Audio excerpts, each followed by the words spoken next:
Fala galera do Dedicação Delta, tudo bem? Meu nome é Matheus de Palma e hoje nós vamos para mais uma dica nesse tema de direito processual penal, pessoal. E hoje nós vamos tratar acerca da inquirição de testemunhas no processo penal e também o respectivo entendimento do Superior Tribunal de Justiça acerca desse tema, galera. E o que eu quero pontuar primeiramente para vocês? Hoje a gente vai entender o que pontua a lei seca e os desdobramentos desse entendimento, do entendimento desse dispositivo aqui do artigo 212, na jurisprudência do STJ. Pessoal, o artigo 212 do Código de Processo Penal pontua que as perguntas, essas perguntas na audiência de instrução e julgamento, no caso das testemunhas, serão formuladas pelas partes, pessoal, diretamente à testemunha, não admitindo o juiz aquelas perguntas que induzam a resposta, não tiverem relação com a causa ou que importar na repetição de outra pergunta já respondida. E o parágrafo único desse artigo 212 pontua que, sobre os pontos não esclarecidos, o juiz poderá completar a inquirição. Galera, o que esse dispositivo nos revela? Que na audiência, pessoal, o advogado e o membro do Ministério Público, com as suas respectivas testemunhas, inquirem elas, pessoal, diretamente. A pergunta, ela é formulada diretamente à testemunha que responde a essa parte processual. Não ocorre, pessoal, a chamada repergunta, ou seja, primeiramente se dirige ao juiz e o juiz repergunta a testemunha.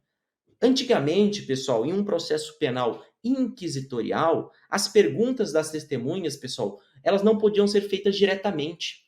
Havia, assim, pessoal, o juiz como um intermediário entre a pergunta formulada pela parte, Ministério Público ou defesa, e esse juiz absorvia a pergunta e reperguntava para a testemunha, que às vezes estava presente na mesma sala de audiência. Esse artigo 212, na sua atual redação, pessoal, de acordo com a reforma de 2008, ele nos revela, galera, o chamado direct examination e também o cross-examination. O que isso revela, pessoal? São expressões norte-americanas, do direito norte-americano. O direct examination, pessoal, justamente, as perguntas elas são formuladas pelas partes processuais, Ministério Público ofendido no caso de uma ação penal privada, e pela defesa diretamente às testemunhas. E o que é o cross-examination, pessoal? É que o Ministério Público ele tem o direito de perguntar às testemunhas da defesa, assim como a defesa ou advogado também tem o direito de perguntar diretamente às testemunhas de acusação. Lembrem-se dessas expressões, pessoal. Direct e cross-examination. E o que isso importa, pessoal, no entendimento do STJ acerca desse artigo 212? O STJ, pessoal, interpretando esse dispositivo, e também tendo por base todos os ensinamentos doutrinários acerca do tema, ele acaba que entende, galera, que as perguntas elas devem ser formuladas diretamente pelas partes, pessoal.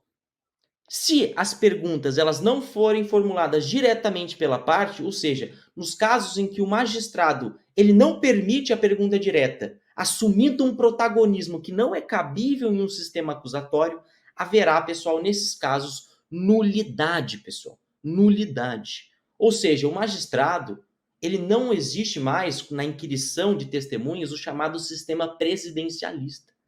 Ora, a prova é das partes. A prova é produzida pelas partes para o convencimento do magistrado. O magistrado, pessoal, ele só intervém nas perguntas das testemunhas quando essas perguntas realizadas pelas partes, Ministério Público, ofendido ou defesa, induzirem a resposta.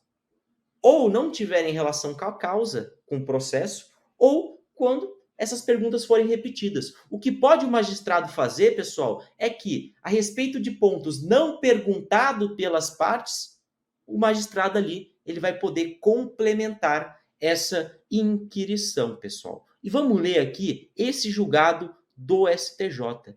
Na instrução processual, A inquirição da testemunha deve ser feita a partir de perguntas formuladas diretamente pelas partes, podendo o juiz complementar a inquirição em relação aos pontos não esclarecidos. No caso dos autos, pessoal, desse caso concreto julgado pelo STJ, verifica-se que na audiência de instrução de julgamento, a inquirição das testemunhas foi realizada, protagonizada pela magistrada, que formulou a maioria das perguntas, tendo a defesa realizado questionamentos e o representante do Ministério Público abstendo-se de inquirir as testemunhas. Olha o que aconteceu, pessoal.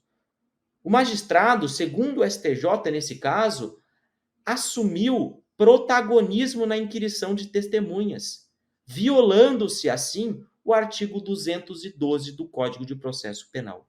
Tendo a prova, galera, sido produzida irregularmente, presumido o prejuízo sofrido pela defesa do paciente, uma vez que é inviável avaliar a instrução processual se o juízo de plano tivesse obedecido ao dispositivo tido por violado. O que isso nos... Qual que é a conclusão disso, pessoal? O artigo 212, ele adota o sistema do direct e cross-examination. Não é mais adotado o sistema presidencialista. E, havendo a violação desse direct e cross-examination, ou seja, o magistrado violando o sistema acusatório, assumir um indevido protagonismo na inquirição das testemunhas, haverá uma nulidade, pessoal. Nulidade essa, segundo o STJ, absoluta, e assim anulando-se toda a prova produzida no processo penal, no caso dessa audiência de instrução e julgamento. Pessoal, essa é a nossa dica de hoje. Espero que tenham gostado. Estou à completa disposição de vocês no Instagram e o Dedicação, como sempre, pessoal, seguindo firme, lado a lado, ombreando com cada um de vocês até a aprovação, pessoal. Um bom dia, uma boa tarde e também uma boa noite.